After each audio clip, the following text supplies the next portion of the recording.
Assalamualaikum warahmatullahi wabarakatuh.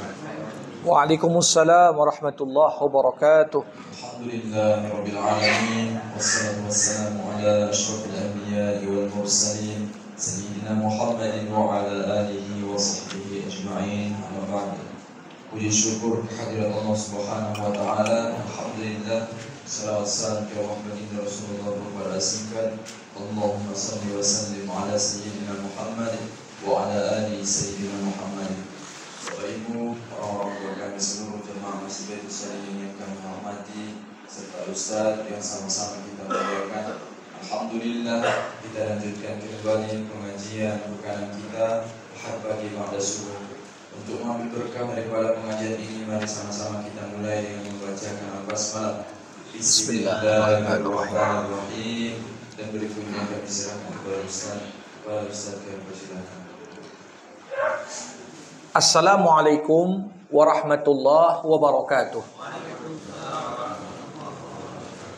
Alhamdulillahirabbil alamin. Wa bihi nasta'in ala umurid dunya waddin. Summa salatu wassalam ala khairi man ba'athahu Allah rahmatan lil alamin. Sayyidil anbiya'i wal mursalin Rasulullah Muhammad sallallahu alaihi wasallam wa ala alihi wa ashabihi ajma'in. Allahumma 'allimna ma yanfa'una wanfa'na bima 'allamtana wa zidna ilma innaka antal alimul hakim. Bapak-bapak, ibu-ibu, saudara-saudari jamaah fardu subuh di Masjid Baitul Salihin yang dirahmati Allah Subhanahu wa taala. Syukur alhamdulillah, tak hentinya kita memanjatkan puja dan puji hanya kepada Allah. Salawat berangkaikan salam kita hadiahkan kepada Rasulullah. Allahumma salli wa sallim wa barik alaihi. Jamaah rahimakumullah, di pagi hari ini kita akan mengkaji hadis ke-18 dalam himpunan 42 hadis yang dikumpulkan Imam Syarafuddin An-Nawawi dalam kitabnya Al-Arba'un An-Nawawiyah. Dan hadis ke-18 kali ini diriwayatkan an Abi Dzarrin Jundub bin Junadah wa Abi Abdurrahman Mu'adz ibni Jabal radhiyallahu anhuma an Rasulillah sallallahu alaihi wasallam qala ittaqillaha haitsu ma kunta wa atbi'is sayyi'atal hasanata tamhuha wa khaliqin nas bi khuluqin hasan. Rawahu Tirmizi wa qala hadisun hasan wa fi ba'din nusakh hasanun sahih. Diriwayatkan oleh sahabat Abu Dzar Al-Ghifari Jundub bin Abi Junadah dan sahabat Mu'adz bin Jabal Abu Abdurrahman radhiyallahu anhuma dari Rasulullah Muhammad sallallahu alaihi wasallam. Nabi bersabda, bertakwalah kalian kepada Allah dimanapun kalian berada. Iringilah kesalahan dengan berbuat baik. Niscaya kebaikan itu akan menghapusnya. Dan pergaulilah manusia dengan akhlak terpuji. Hadis diriwayatkan Imam At-Tirmizi dan beliau mengatakan hadis ini hasan. Dalam beberapa kitab hadis lainnya menyebutkan hadis ini hasan sahih. Jamaah rahimakumullah. Jadi hadis ini bukan hanya diriwayatkan oleh Imam At-Tirmizi semata, tapi banyak imam-imam dari ahli hadis lainnya yang meriwayatkan hadis yang semisal, walaupun terdapat beberapa perbedaan dalam redaksi hadis. Hadis ini dalam beberapa riwayat digambarkan disampaikan Rasul. Pertama, Rasulullah menyampaikan hadis ini di momen Nabi akan mengutus sahabatnya Mu'adz bin Jabal. Kita tahu di zaman Nabi dulu, ketika wilayah kekuasaan Islam makin lebar, makin luas, Nabi Muhammad tetap tinggal di Madinah. Islam sampai ke Yaman, Islam sampai ke Irak, Islam sampai ke beberapa wilayah yang belum terjangkau sebelumnya di Jazirah Arab.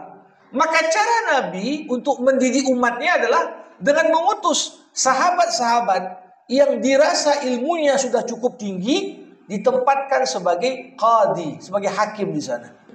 Kalau ada orang mau bertanya, ditanyalah sahabat tadi. Termasuk yang dipilih Nabi, sahabat Muaz bin Jabal. Ketika Nabi Muhammad SAW ingin melepaskan Muaz, dikirim ke Yaman. Ketika itu, apa kata Rasulullah? Nabi berkata, wahai Muaz, bertakwalah kau kepada Allah dimanapun kau berada, pergaulilah manusia dengan akhlak yang terpuji. Jika engkau melihat kesalahan, maka ikutilah dengan kebaikan. Waktu itu Muaz berkata, Rasulullah, ucapan la ilaha illallah Muhammad Rasulullah, apakah itu termasuk kebaikan? Nabi menjawab, kalimat itu, maksudnya adalah kalimat tauhid tadi, adalah kebaikan yang paling tinggi derajatnya. Dalam riwayat yang lain dikatakan Nabi berpesan ketika Abu Zar Al-Ghifari bertanya kepada Rasul, Rasul, berikan kepadaku satu pesan, pesan yang dapat mendekatkanku ke surga, menjauhkanku dari neraka. Ketika itu Nabi menjawab, jika kau melakukan suatu keburukan, maka lakukanlah kebaikan setelahnya. Karena kebaikan itu akan dilipat gandakan menjadi 10 kali lipat. Ketika itu Abu Zar bertanya, apakah ucapan la ilaha illallah termasuk kebaikan? Nabi menjawab, kalimat itu adalah kebaikan yang paling tinggi derajatnya. Nah, jadi ini latar belakang Rasulullah SAW menyampaikan hadis yang akan menjadi pembahasan kita pada pagi hari ini. Jamaah rahimakumullah. Kalau kita melihat dari apa yang disampaikan Rasulullah, Nabi Muhammad SAW dalam hadis yang tidak terlalu panjang tadi menyampaikan 3 hal penting sebagai pedoman bagi kita semua. Pertama, Nabi Muhammad mengingatkan bukan hanya Muaz, bukan hanya Abu Zar, tapi hadis ini walaupun konteksnya diturunkan untuk keduanya, tapi juga berlaku umum untuk kita semua. Seakan-akan Nabi berpesan, yang pertama apa? Ittaqillah haitsuma kunta. Bertakwalah kalian semua kepada Allah dimanapun kalian berada. Jamaah rahimakumullah, tidak ada satupun pesan yang lebih utama kita sampaikan kepada orang-orang terdekat kita, orang-orang yang minta wejangan, nasihat, wasiat kepada kita, yang lebih utama untuk kita sampaikan kepada mereka melebihi wasiat takwa. Ini bahkan orang tua di akhir hayatnya mungkin dia merasa, tak lama lagi hidupku ini, sakitku sudah mulai parah. Apa yang paling penting untuk diwasiatkan? Sebelum cerita tentang aset, cerita tentang harta, cerita tentang yang lain-lain, maka yang paling utama untuk disampaikan apa? Ittaqillah. Orang tua ingatkan anak, anakku bertakwalah kau kepada Allah. Istriku bertakwalah kau kepada Allah. Suamiku bertakwalah kau kepada Allah. Kenapa? Karena pesan Allah kepada Nabi pun pesan takwa. Ya ayuhan Nabi, ittaqillah. Wahai Nabi, bertakwalah kau kepada Allah. Bukan berarti kalau kita pesankan orang, bertakwa kau kepada Allah, artinya dia belum bertakwa. Tidak. Tapi pesan ketakwaan ini adalah bentuk tazkirah. Kita mengingatkan. Karena takwa itu adalah pokok segala urusan. Pokok segala, bahkan bisa dikatakan intisari dari menjalankan Islam adalah bertakwa. Makanya ini pesan yang paling penting. Ittaqillah. Mau berpisah, kita ingatkan satu sama lain. Bertakwalah kepada Allah. Anak mau dikirim keluar kota atau keluar negeri atau kemana merantau. Apakah mau nyambung kuliah ataukah mau bekerja. Sampaikan dalam pesanmu, sisipkan nasihat dan wasiat tentang ketakwaan. Ittaqillah, bertakwalah kau kepada Allah. Kenapa? Karena bisa kita katakan betapa luar biasanya hakikat dari takwa itu. Para sahabat Rasulullah Muhammad SAW memang mengartikan takwa ini dengan beragam definisi. Kalau kita tanya Abu Bakar, apa kata Abu Bakar tentang takwa? At-taqwa an tuti'a Allah wa la ta'sih. Kau patuhi Allah, jangan kau bermaksiat kepadanya. Kerjakan apa yang Allah perintahkan, tinggalkan apa yang Allah larang. Itu menurut Abu Bakar. Ditanya kepada Umar, Umar, apa itu takwa? Dijawab Umar, pernahkah engkau melewati jalan yang penuh dengan duri? Pernah. Bagaimana kau jalan? Kalau depan kita ada beling, ada duri, ada paku, bagaimana kita berjalan? Kita jalan berhati-hati agar tidak terinjak. Begitulah hakikat kehidupan ini, menjaga diri untuk tidak jatuh kepada apa yang dilarang Allah, apa yang mengundang murka Allah, itu hakikat takwa. Ditanya lagi kepada Utsman bin Affan, apa itu takwa wahai Utsman?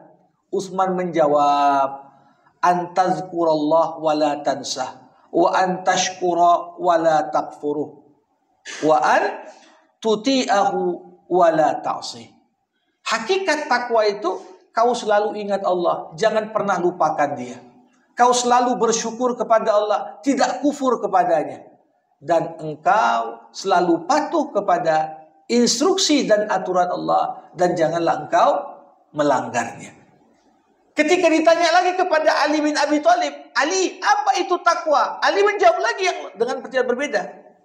Ali mengatakan, at-taqwa al-khawfu minal jalil, wal amalu bit tanzil, wal ridha bil qalil, wal isti'dadu liyaumir rahil. Apa arti takwa? Ali mengatakan takwa itu kau takut kepada Allah yang Maha Agung. Kau mengamalkan aturan yang diturunkannya.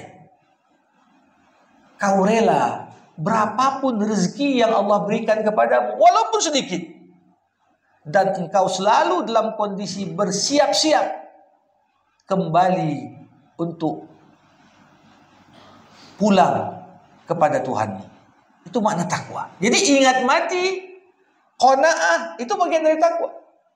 Jadi jamaah rahimakumullah, walaupun para sahabat Nabi mengartikan takwa dengan definisi yang beragam dan berbeda-beda, tapi intisari takwa apa? Sesuai dengan istilah takwa. Takwa itu dalam bahasa Arab diambil dari akar kata waqa, yaqi, wiqayah. Waqa artinya melindungi diri, menjaga, memelihara. Kita memelihara diri kita dari apa? Dari segala yang membuat Allah murka dan marah kepada kita. Itu takwa. Seorang anak kadang-kadang harus mikir, apa yang buat orang tuanya marah? Supaya aman, dia jangan sampai melakukan apa yang membuat orang tuanya marah. Seorang siswa atau seorang mahasiswa perlu tahu apa yang membuat dosennya atau gurunya marah, kan begitu. Supaya aman. Ketika dia memelihara dirinya dari apa yang membuat dosennya atau gurunya marah, ini namanya sudah melindungi dirinya. Bayangkan dalam hidup ini banyak yang dibenci Allah, banyak hal yang tak disukai Allah, banyak hal yang diharamkan Allah. Pelihara dirimu dari hal yang membuat Allah murka, dari hal yang membuat Allah menurunkan siksa dan azab di dunia sebelum di akhirat. Itu adalah bagian dari esensi ketakwaan. Jemaah rahimakumullah. Jadi kalau kita melihat takwa ini satu yang agung, maka wajarlah kalau Nabi berkata, bertakwalah kau kepada Allah dimanapun kau berada. Kalau kita perhatikan, jemaah rahimakumullah, tidak ada satupun kesulitan dalam hidup ini kecuali obatnya itu takwa. Kadang-kadang kita ada masalah kesehatan, ada masalah pekerjaan, ada masalah rumah tangga, ada masalah finansial, ada masalah politik, ada masalah beragam. Banyak bentuk-bentuk problematika dalam kehidupan. Tapi apa kata Allah? Wa may yattaqillah yaj'al lahu makhraja wa yarzuqhu min haitsu la yahtasib. Siapa yang bertakwa kepada Allah, Allah akan berikan untuknya jalan keluar dari semua masalah yang dihadapinya. Allah berikan padanya rezeki dari hal yang tak pernah disangka-sangkanya. Ya. Jadi semua masalah itu ada jalan keluarnya. Cuma kalau kita tak melibatkan Allah untuk menyelesaikannya, tampak jalan keluar itu seperti gelap.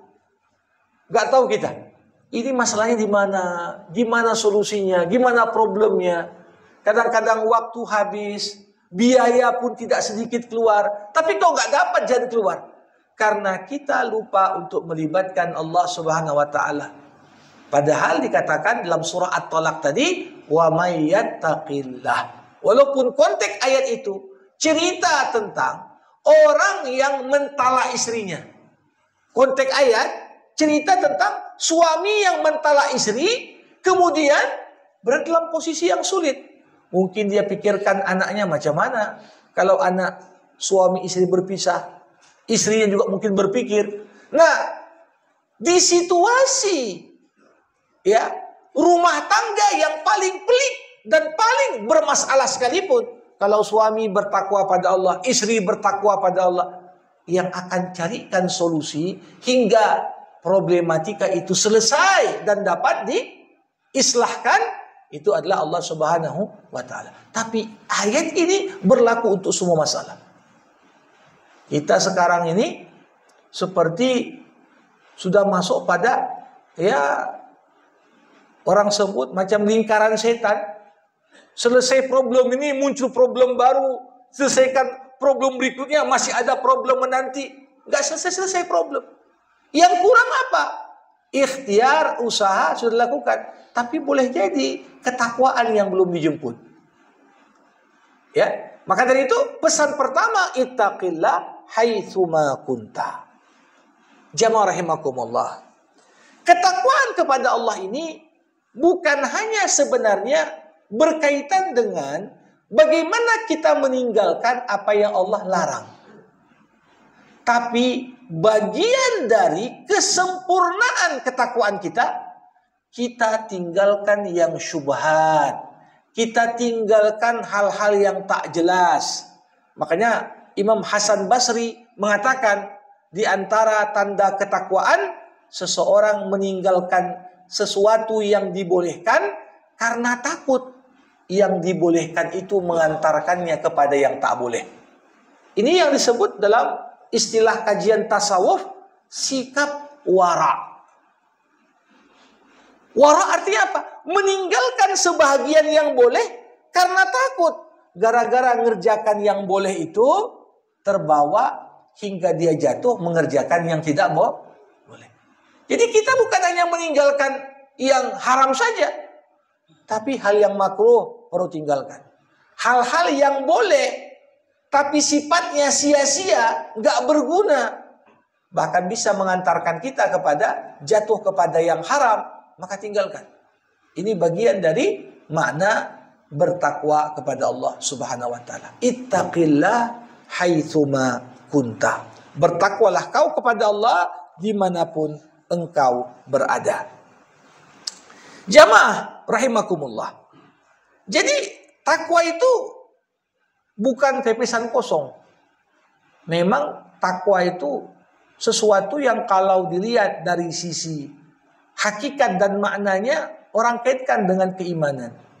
Laisal bir bi an tuwallu wujuhakum qibalal masyriqi wal maghrib walakinnal birra manittaqa. Bukanlah kebaikan itu kau menghadapkan wajahmu ke arah sisi timur ataupun barat, Tapi kebaikan itu adalah ketika kau bertakwa. Itu esensi kebaikan. Pokok dari segala kebaikan adalah ketakwaan kepada Allah Subhanahu wa taala. Ini hal yang pertama yang diwasiatkan Nabi kepada kita. Yang kedua, ini juga tak kalah penting, Bapak Ibu sekalian. Apa kata Nabi? Wa adbi'is sayyi'atal hasanata tamhuha. Setiap kali kau berbuat kejahatan, setiap kali engkau berbuat keburukan, maka segera lakukan kebaikan setelahnya, niscaya perbuatan baik itu dapat menghapus perbuatan burukmu. Jadi kita tahu dan sadari bersama yang namanya manusia ini kan tempatnya salah dan khilaf. Gak ada manusia yang gak bersalah. Kullu bani Adam khata. Tiap anak Adam pasti buat salah.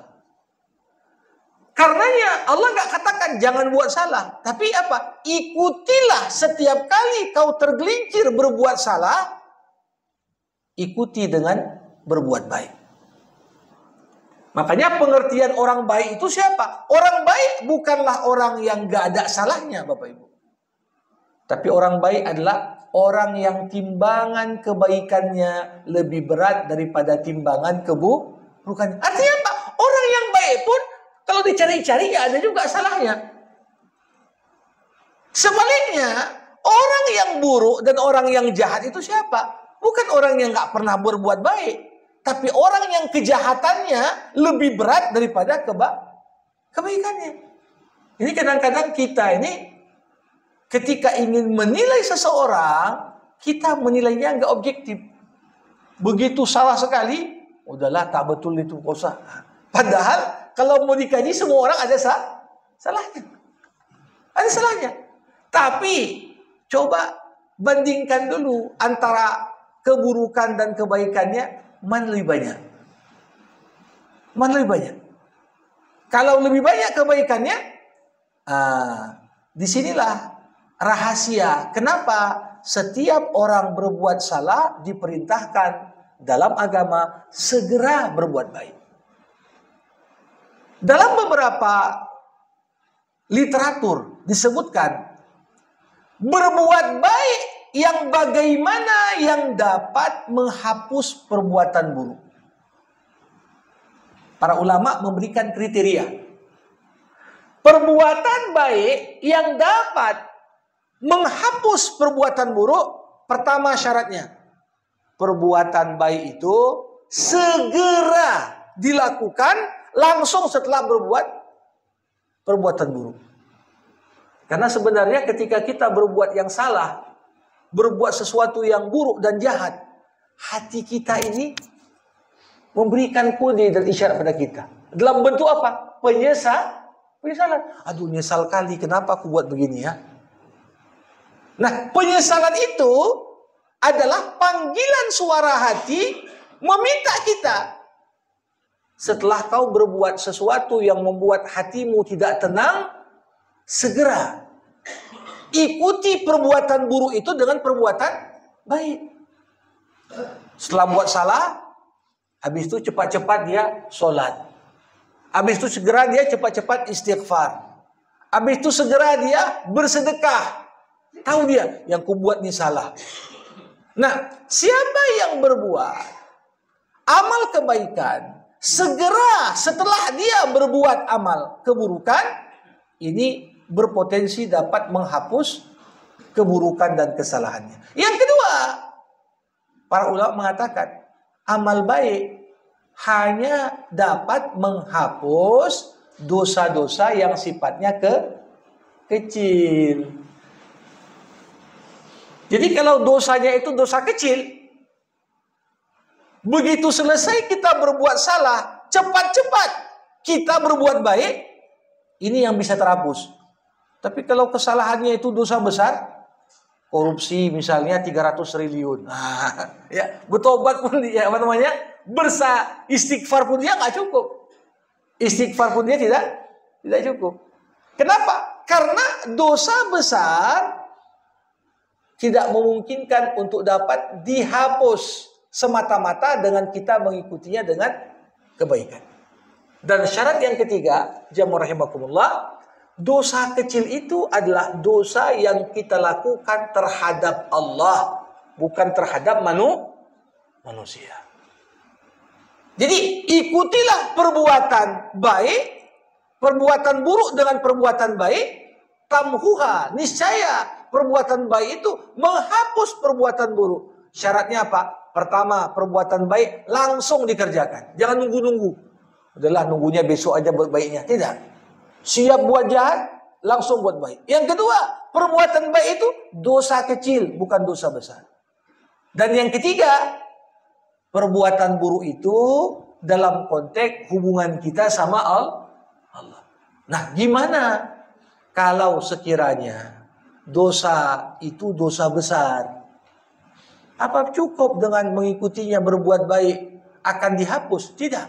Para ulama sepakat dosa besar hanya dapat dihapus lewat taubat.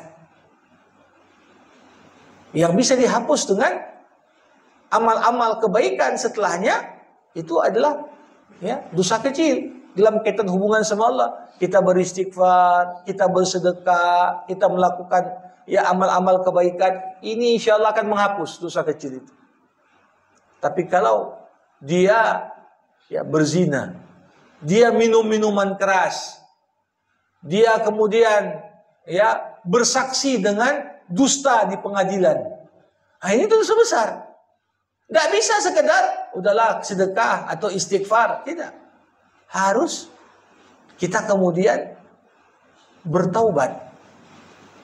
Taubat dalam pengertian kembali kepada Allah dengan meninggalkan perbuatan buruk itu, menyesali telah melakukannya dengan begitu dalam dan bertekad untuk tak mengulang lagi di masa yang akan datang. Barulah kemudian dosa besar itu dapat dihapus. Dan yang paling penting adalah ini hanya kaitan hubungan dengan Allah. Gimana pula kalau kaitan hubungan dengan manusia? Tetap ada syarat tambahan. Apa itu? Mengembalikan hak yang kita ambil dari orang yang kita aniaya kepada pemiliknya. Kita pernah fitnah orang, mau bertobat pun, tapi belum kita mengaku kepada orang yang kita fitnah. Minta agar dia memaafkan. Nah, ini nggak bisa juga.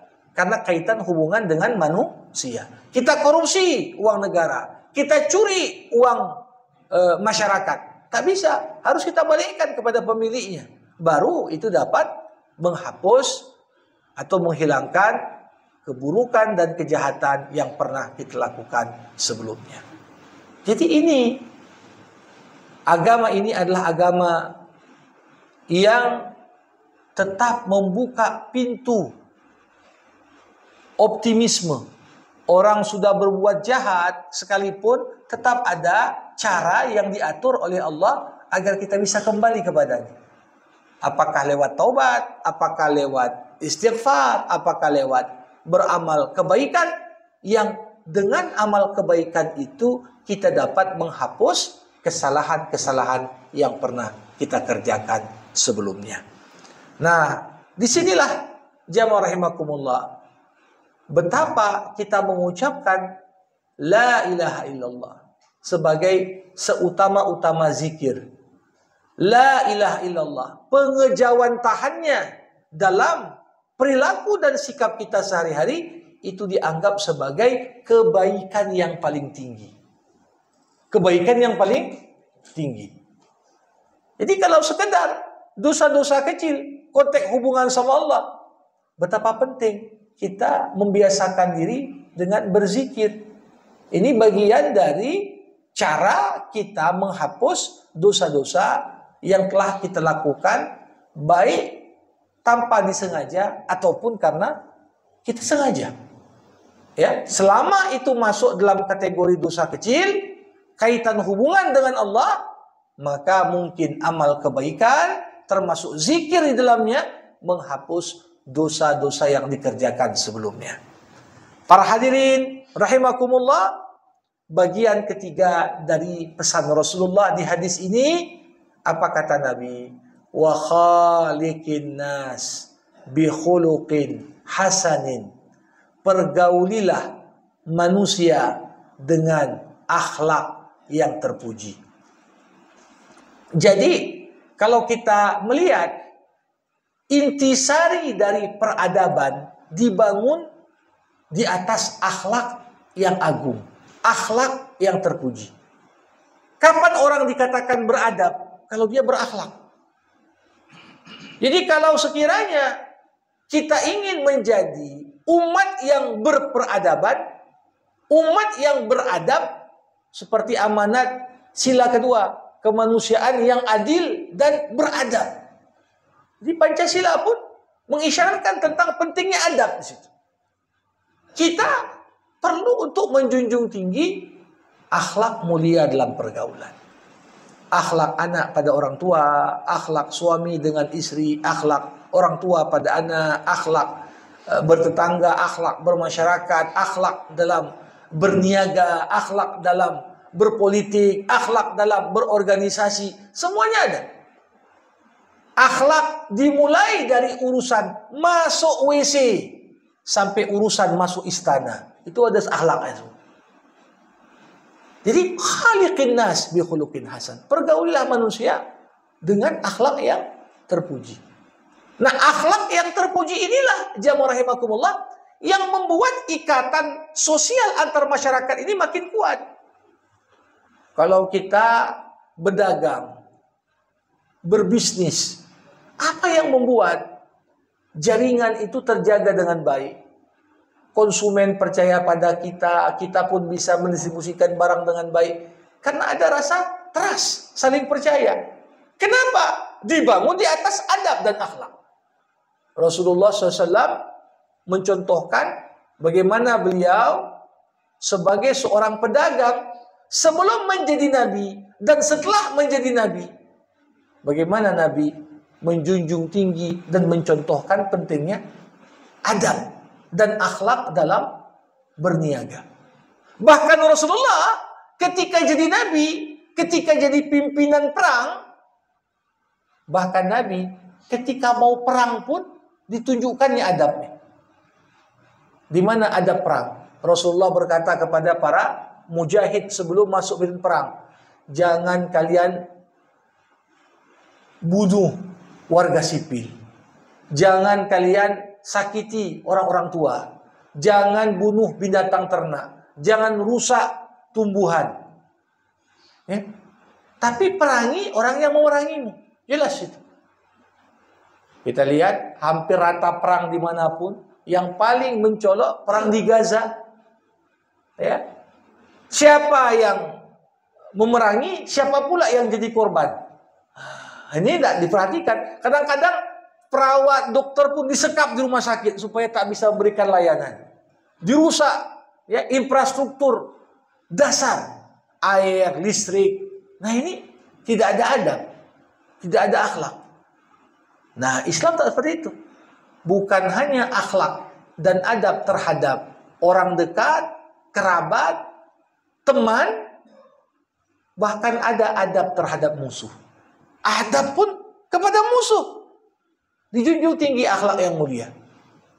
Makanya Rasulullah SAW selalu mencontohkan apa itu? Membalas keburukan dengan kebaikan. Ini bikin adab ini. Memaafkan. Orang yang ketika dimaafkan itu membuatnya menjadi baik. Membuatnya menjadi sadar. Ini diantara adab-adab yang penting. Jadi kalau kita melihat jamaah rahimakumullah, bagaimana kemudian Islam ini ingin gambarkan kepada kita ketika kita bergaul dengan sesama, menjunjung tinggi nilai adab. Pemimpin beradab pada rakyatnya dengan tak menipu, dengan tidak menyalahgunakan kekuasaan dan otoritas yang dimilikinya. Rakyat juga berakhlak pada pemimpinnya. Ya, berakhlak pada pemimpinnya dalam artian apa? Diingatkan kalau pemimpinnya lupa. Dijalankan juga apa kewajiban rakyat terhadap pemimpinnya patuh taat selama perintah pemimpin tidak bertentangan dengan perintah Allah dan tidak mengkhianati amanat dari rakyat yang memberikan kepercayaan kepadanya. Ini adab. Begitu juga paling utama dalam rumah, orang tua dengan anak ada adab. Apalagi ketika orang tua sudah lanjut usia. Allah mengatakan dalam Al-Quran, "Fala taqul lahuma ufin, wa la tanharhuma, wa qul lahuma qawlan karima, wakhfid lahuma janaha dhulli minar rahmah, wa qur rabbirhamhuma kama rabbayani saghira." 5 kewajiban anak ketika orang tua, khususnya sudah masuk usia lansia. Jangan ucapkan kata jangan bentak keduanya. Berkatalah pada keduanya dengan kata-kata yang mulia. Tunduklah kepada keduanya untuk menunjukkan kasih sayang kepada keduanya. Dan kewajiban berdoa. Ya Allah, sayangilah kedua orang tuaku sebagaimana keduanya menyayangiku ketika aku di waktu kecil. Begitu juga. Itu adab anak. Adab orang tua pun ada kepada anak. Bagaimana orang tua tak lupa mendoakan anaknya.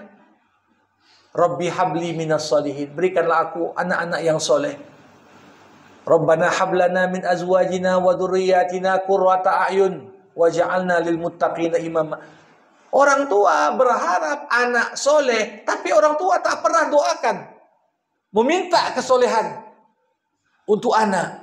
Mendidik anak, memberikan nama yang baik. Memberikan asupan makanan dari sumber yang halal. Ini semua bagian dari akhlak orang tua kepada anak.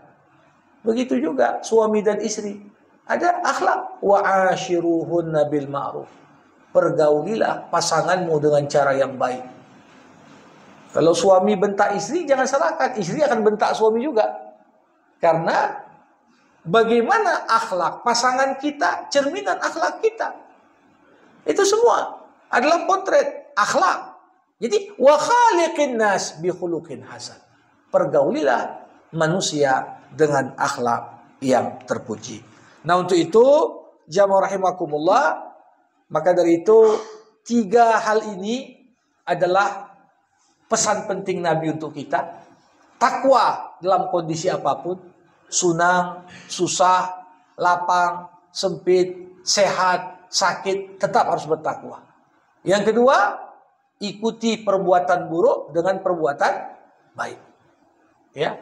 Selama perbuatan buruk itu dosa kecil, segera ikuti perbuatan buruk itu dengan perbuatan baik.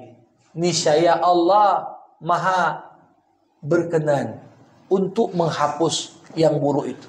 Kenapa? Karena amal-amal baik pun dilipat gandakan hingga 10 kali lipat. Bahkan lebih dari itu. Kalau memang niat kita berbuat baik agar amal kejahatan kita sebelumnya dihapus Allah. Dan yang terakhir, senantiasa bergaul dengan akhlak yang terpuji. Akhlak sabar. Tidak membalas keburukan dengan keburukan. Akhlak syukur. Tahu berterima kasih. Akhlak tawadu. Tak menyombongkan diri. Akhlak lemah lembut. Berkasih sayang. Tidak keras hati dan kasar. Itu semua bagian dari kunci terbangunnya satu hubungan yang baik dan erat antar sesama manusia. Mudah-mudahan kita semua dapat mengamalkan apa yang dipesankan Nabi tadi kepada kita, sehingga ya 3 hal ini dapat menghantarkan kita kepada level kehidupan yang lebih baik sesuai dengan tanggung jawab kita semua sebagai khalifahnya Allah di muka bumi. Sebelum saya tutup dengan doa, Bapak Ibu yang mungkin ada mau bertanya, berkomentar terkait dengan apa yang disampaikan, dipersilahkan dengan segala hormat. Bapak Ibu yang bertanya, dipersilahkan.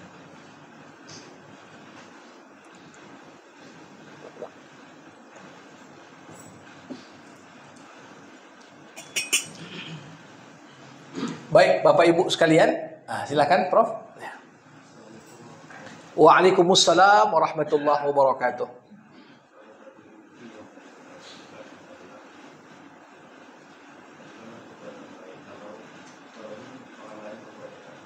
Ya.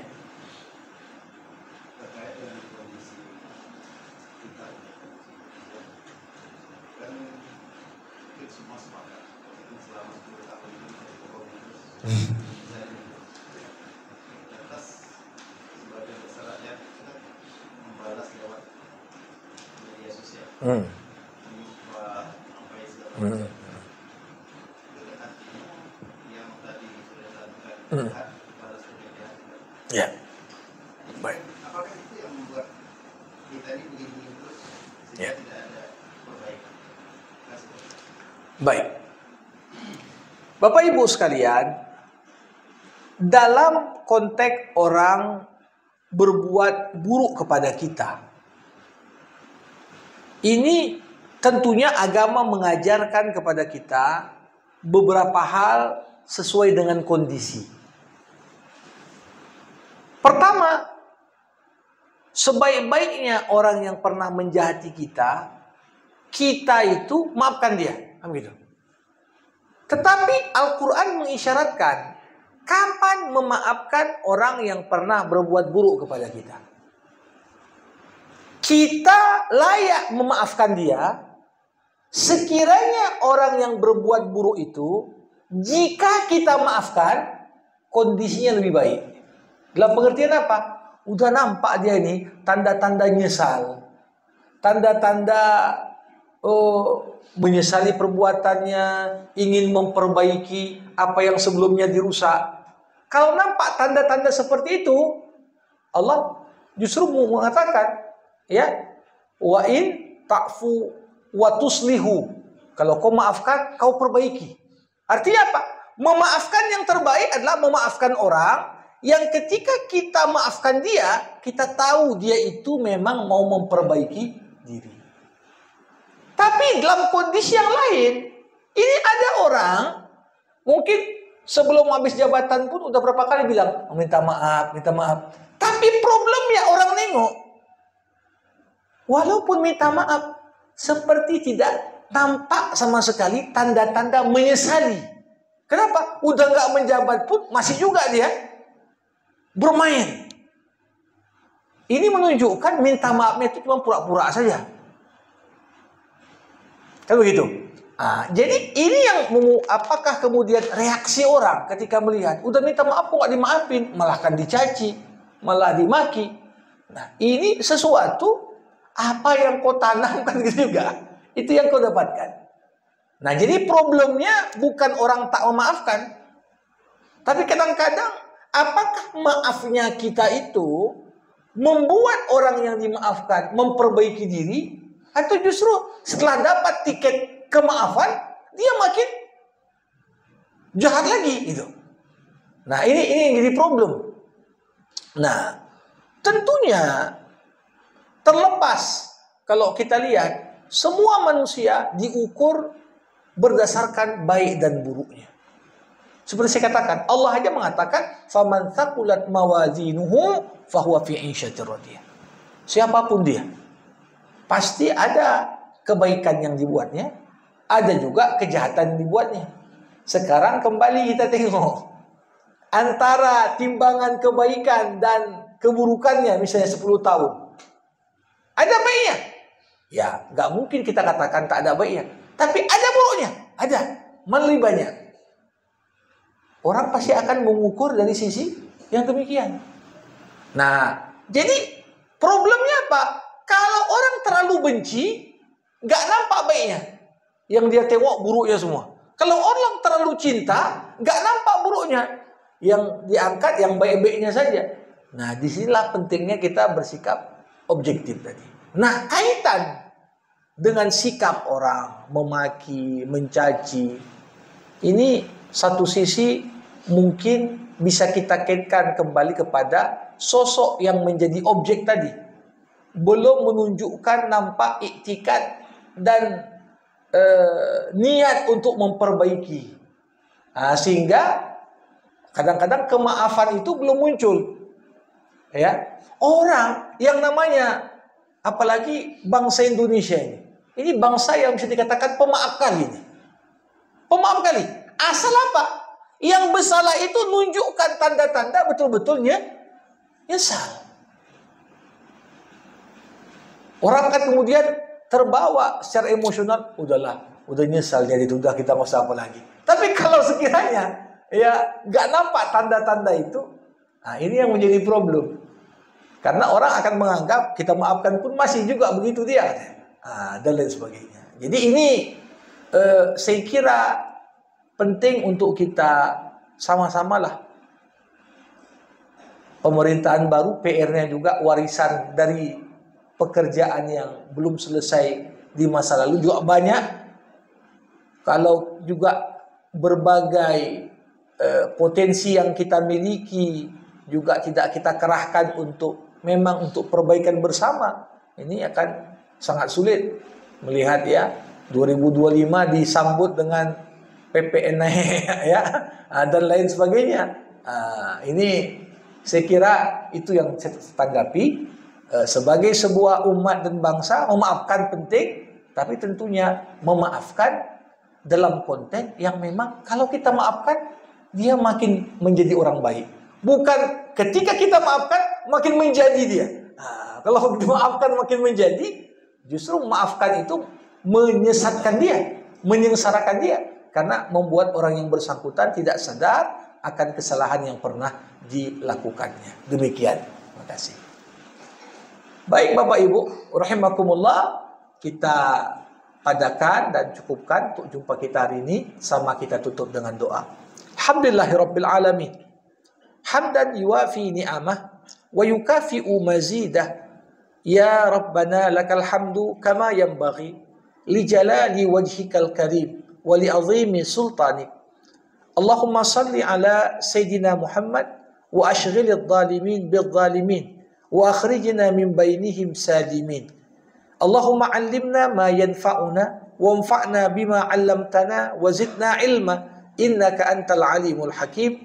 Allahumma akhrijna min dhulumatil jahli wal wahm ila anwaril ma'rifati wal ilm wa min wuhuli syahawat ila jannatil qurubat. Allahumma habib ilaina al-iman wa zayyinhu fi qulubina wa karrih ilaina al-kufra wal fusuqa wal isyan waj'alna minar rasyidin. Rabbana awzi'na an nashkura ni'mataka allati an'amta 'alaina wa 'ala walidayna wa an na'mala salihan taradah wa adkhilna bi rahmatika fi ibadika as-salihin. Rabbana a'izzal islam wal muslimin wa adhilla syirka wal musyrikin. Allahumma barik lana fi Rajab wa Sya'ban wa ballighna Ramadan. Rabbana atina fid dunya hasanah wa fil akhirati hasanah wa qina adzaban nar. Wa sallallahu ala sayyidina Muhammad wa ala alihi wa sahbihi ajma'in walhamdulillahi rabbil alamin. Terima kasih. Assalamualaikum warahmatullahi wabarakatuh. Bapak Ibu, orang-orang